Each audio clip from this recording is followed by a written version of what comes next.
Before I signed, Your Honor, I would like to submit one item of evidence. The courtroom became completely quiet. My wife, Lenora, was already smiling. It was the same confident smile she had worn for the last 8 months, ever since she filed for divorce. Her attorney, Desmond Pratt, a lawyer known for spending over 400 hours preparing cases, stood with his hand extended, waiting for me to sign the final paperwork. That paperwork would officially end our 15-year marriage. It would award Lenora the house, both cars, the savings, full custody of our 3 children, and $4,200 per month in child support for the next 18 years. When you do the math, that totaled more than $900,000. I was expected to sign. I was expected to accept the outcome. I was expected to leave the courthouse having lost everything. That was the assumption. That is not what happened. Evidence, Judge Rowan Castellan leaned forward, his gray eyebrows lifting. Mr. Chandler, you've had months to submit evidence. Today's hearing is for final signatures only. I understand, Your Honor, but this evidence came into my possession just 72 hours ago, and I believe the court must review it before anything is signed. Lenora's smile briefly faltered. This is unreasonable, Desmond Pratt said calmly. Your Honor, my client has been extremely patient. Mr. Chandler already agreed to these terms. He cannot simply— I can, if those terms were based on fraud. The word hit the room hard. Fraud. Lenora's expression shifted quickly, from confidence to confusion to visible concern. What are you talking about? What fraud? I did not respond to her. Instead, I removed a plain manila envelope from my jacket. It was ordinary, the type sold at any office supply store. Inside it was the truth. I approached the bench, my footsteps echoing in the silence. My attorney, Hector Molina, a public defender who had advised me to sign and move on, stared at me in disbelief. I had not told him about this. I had not told anyone. Some information is held until the right moment. Your Honor, this envelope contains DNA test results for all 3 children, Marcus, age 12, Jolene, age 9, and Wyatt, age 6. Judge Castellan accepted the envelope carefully. He asked, for what purpose? To establish paternity? The silence that followed was absolute. I could hear Lenora catch her breath. Paternity, she whispered. What are you— I am establishing, I said, that I am not the biological father of any of the 3 children for whom child support is being requested. The judge opened the envelope and reviewed the first report, then the second, then the third. His expression hardened. He looked directly at Lenora with what I can only describe as restrained disgust. Then he asked, "Is this true?" 36 hours earlier, I had been sitting in a diner off Interstate 10, looking at those same documents. My coffee had gone cold. The food in front of me remained untouched. Nothing felt real. Across from me sat a private investigator named Clyde Barrow. He was 63, with a weathered face and tired eyes. He said, "I'm sorry. I know this isn't what you hoped to hear." I wasn't hoping for anything specific. I wanted him to tell me I was wrong, that my wife wasn't. I couldn't finish the thought. The DNA results are conclusive, Clyde said. Marcus, Jolene, and Wyatt share none of your genetic markers. The probability of paternity is 0 for all 3. I looked again at the charts and technical language. It all came down to one fact. The children I had raised were not biologically mine. "Do you know who their fathers are?" I asked. Clyde opened another file.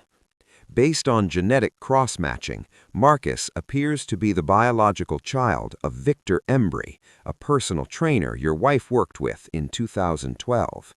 I remembered him.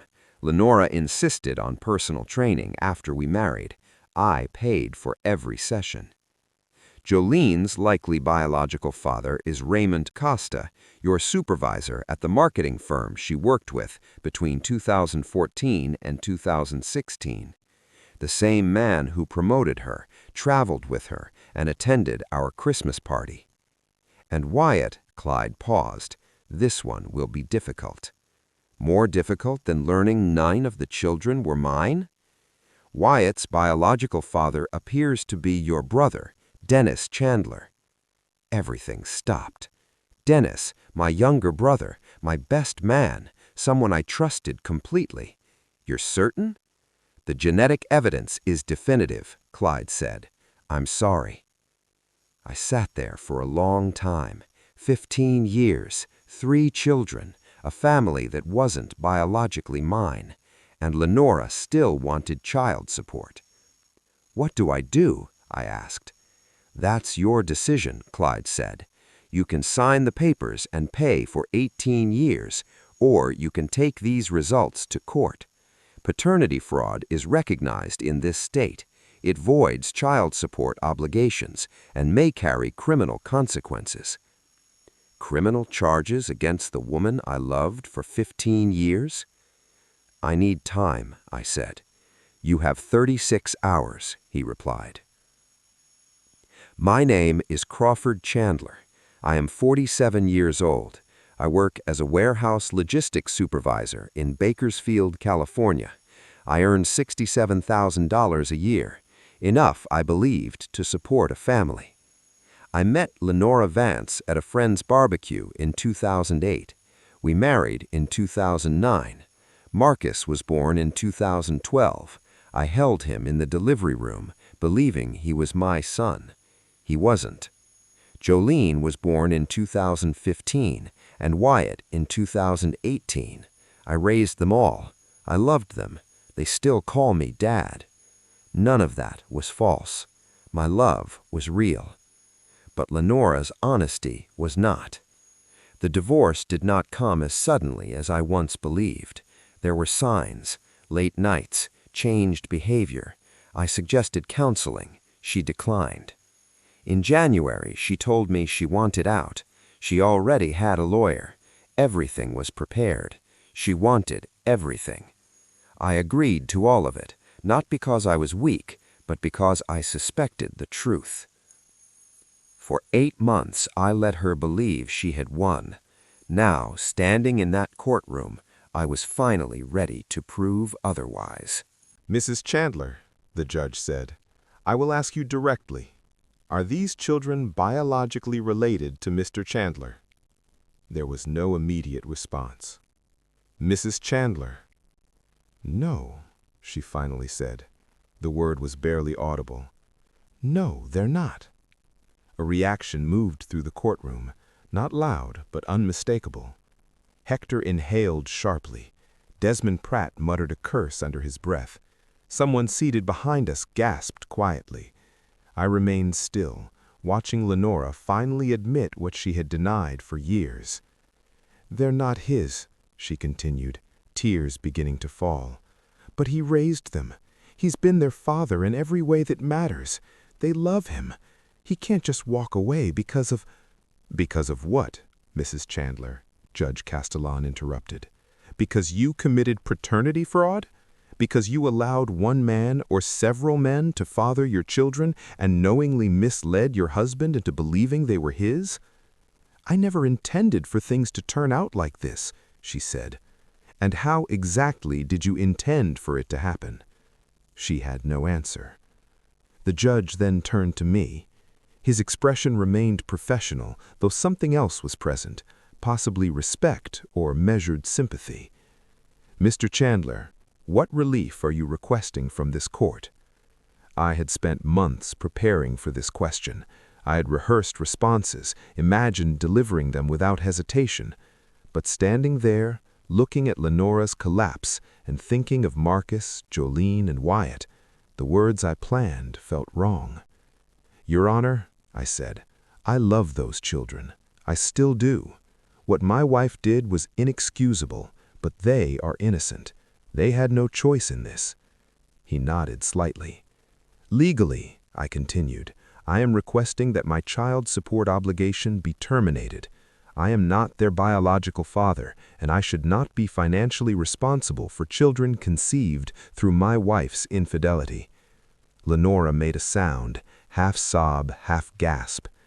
However, I added, I am requesting visitation rights. They know me as their father. Removing me entirely from their lives would only cause additional harm. Judge Castellan studied me carefully. That is a notably restrained request, Mr. Chandler, considering the circumstances. I am not seeking retaliation, I said. I want honesty, and I want those children to know that at least one adult in their lives loves them without conditions. The judge nodded. Very well. Based on the evidence of paternity fraud, I am vacating the proposed divorce settlement in its entirety. This matter will be rescheduled for a full hearing to properly address asset division and custody. He then turned to Lenora. Mrs. Chandler, I strongly advise you to retain legal counsel experienced in fraud-related cases. This court will refer this matter to the district attorney's office for review. The state may pursue criminal charges. Criminal charges? For misrepresenting paternity? For 15 years of deception? Your Honor, please, Lenora said urgently. I can't go to prison. My children need me. You should have considered that before deceiving the man who raised them. The gavel struck. I sat in my truck in the courthouse parking lot for an hour afterwards. I didn't start the engine. I didn't move. I just sat there, processing what had happened. I had technically won. Lenora would not receive the house. She would not take my retirement. She would not collect nearly $900,000 for child support who were not my biological children. But the children were still out there, still believing I was their father, still waiting for answers about why their family had fallen apart. My phone vibrated. A text from an unfamiliar number. This is Marcus. Mom is crying and won't explain anything. Are you coming home? Home. The house I had been forced out of 8 months earlier. The house where 3 children waited for clarity. I stared at the message for a long time before replying. I'll be there in an hour. We need to talk. The drive felt unreal. Familiar streets looked distant. Places I had known for years seemed unfamiliar. What was I supposed to say? How do you explain this to a 12-year-old? How do you tell a 9-year-old her world was built on dishonesty? How do you speak to a 6-year-old at all? I had no answers, only facts, and the facts would hurt everyone. Lenora's car was already in the driveway when I arrived. I parked on the street, took a breath, and walked to the door. Marcus opened it before I knocked. He was tall for his age, already taller than Lenora. His dark hair and features now clearly resembled Victor Embry, a stranger's face on a child I had raised. Dad, he said, relieved. Mom's been in her room for an hour. She won't talk to us. Jolene's scared. What's happening? Let's go inside, I said. We need to talk together. The living room was unchanged. The same furniture, the same photos, birthdays, vacations, holidays, images of a family that had not been what it appeared. Jolene sat on the couch holding a pillow. Wyatt was beside her, sensing the tension without understanding. Dad, Wyatt said, running to me and wrapping his arms around my legs. Are you coming back? Mom said you're not. I knelt and hugged him. This child who looked like my brother, with none of my DNA. I loved him regardless. I loved all of them. We need to talk as a family, I said. Can you sit with me? They gathered around me, Marcus on one side, Jolene on the other, Wyatt on my lap, just as we had done many times before. Is this about the divorce? Jolene asked quietly. Are you and Mom still getting divorced? Yes, I said, but something else came up today, something important. What is it? Marcus asked, trying to stay composed. I looked at them, these children who trusted me. Do you know what DNA is? Marcus nodded. It's like a code in our bodies. That's right, I said. Sometimes tests are done to see how people are related. Jolene's eyes widened. Did you take one? I did, and I learned something difficult. Just tell us, Marcus said steadily. I took a breath. The test showed that I am not your biological father. Your mom had relations with other men, and they are your biological fathers. Silence followed. Wyatt spoke first. I don't get it. You're our dad. I am, I said. I raised you. I love you. That doesn't change. We just aren't related by DNA. Jolene began to cry. You're still our dad. Yes, I said. Being a father is about being present, and I've been here for all of you. Marcus was quiet for a moment. So Mom cheated on you? Yes. And let you believe we were your kids? Yes. He stood up and turned toward the window. I need a minute, he said. Jolene and Wyatt climbed onto my lap. I held them close. Do you still love us? Jolene whispered. Always, I said. That won't change. Then why tell us? Because you deserve the truth. Lies caused this. I won't add to them. Footsteps came from upstairs. Lenora appeared, her appearance undone. What are you telling them? I am telling them the truth, what you avoided. They don't need to know, she said. They have the right to know who they are. You're going to ruin them. No, you did that years ago when you built this family with dishonesty. Marcus turned. Mom, is it true? Lenora hesitated. Did you cheat? Yes, she admitted. With how many men? 3, she admitted. And you let Dad believe we were yours? She cried. Marcus's voice shook. Do you know how much he sacrificed for us? He missed his own father's funeral so he could be at my soccer game. He sacrificed everything for this family. I know, and it wasn't even his biological family. Marcus, I said, standing up and gently guiding Jolene and Wyatt onto the couch. That's enough. No, it isn't, Marcus said. She lied to you for 15 years. She lied to all of us. I know, I replied, but shouting won't fix what's already happened.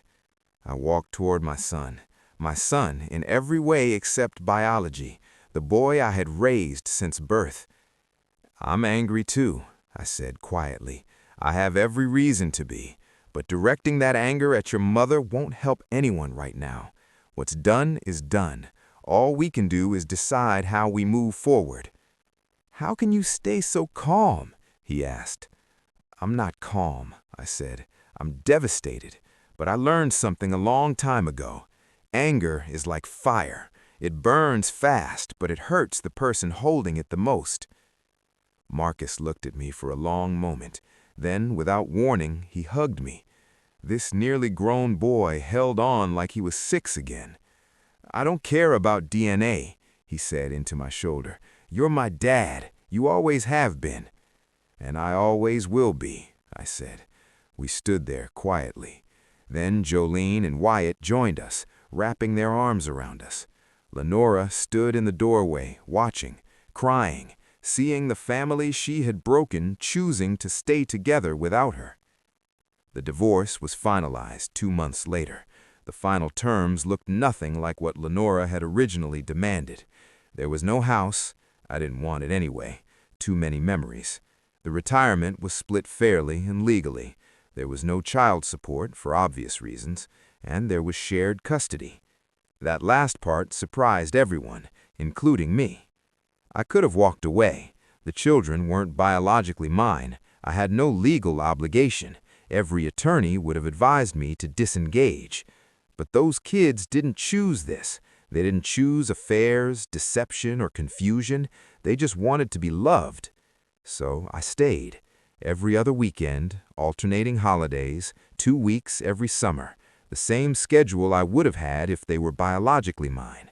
because they are mine in every way that matters. Lenora was charged with paternity fraud. In California, it's a misdemeanor, punishable by fines and up to a year in county jail. She accepted a plea deal, 6 months of probation, community service, and mandatory counseling. She lost her job once the situation became known.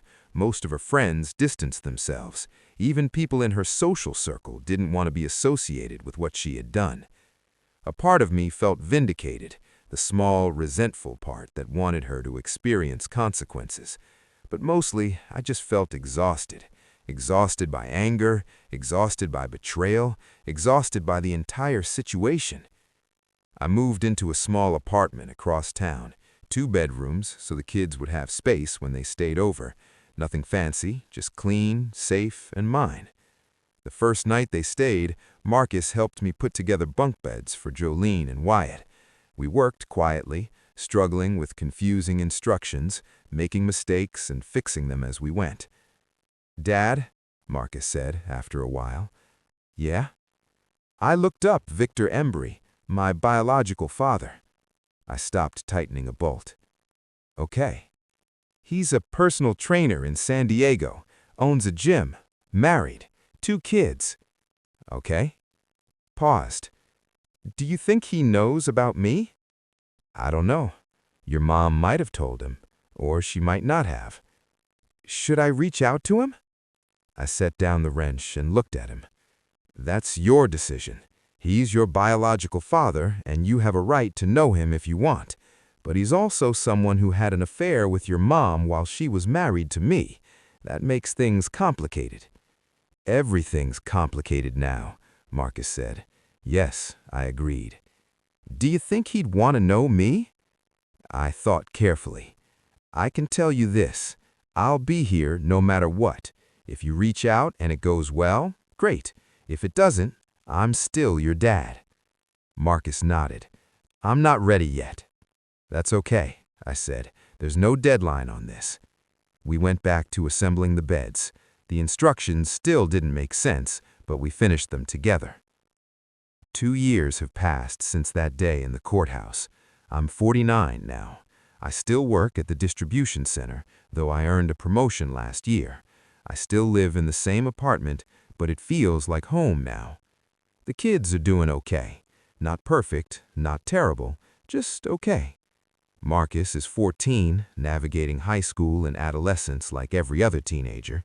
He decided not to contact Victor Embry, at least not yet. I told him I'd support whatever choice he made. Jolene is 11 and starting middle school.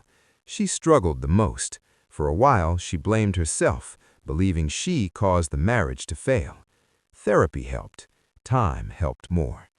Wyatt is 8. He was young enough that the divorce didn't affect him so deeply.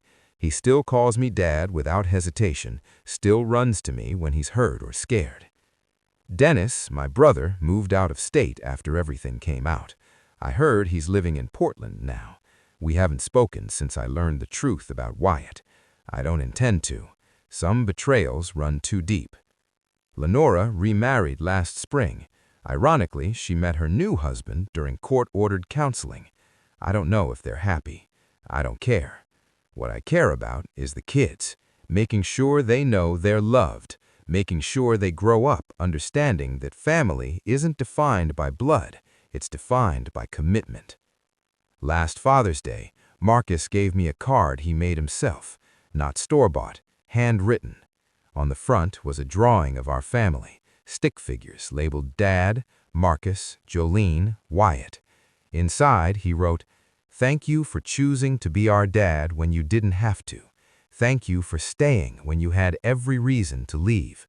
You're not our father by blood, but you're our father in every way that matters. We love you." I cried for 20 minutes after reading it, not out of sadness or anger, but because I finally understood that everything I lost was small compared to what I kept. Lenora tried to take my house, my money, my dignity, my identity as a father.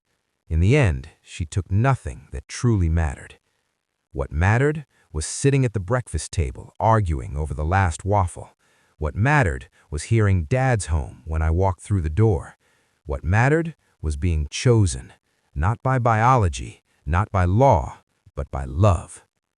If you're watching this and going through something similar, remember this: the truth matters, even when it hurts. Being a parent isn't about DNA, it's about showing up, and you will survive this. I chose to be a father, not because I had to, but because I wanted to. That choice saved me.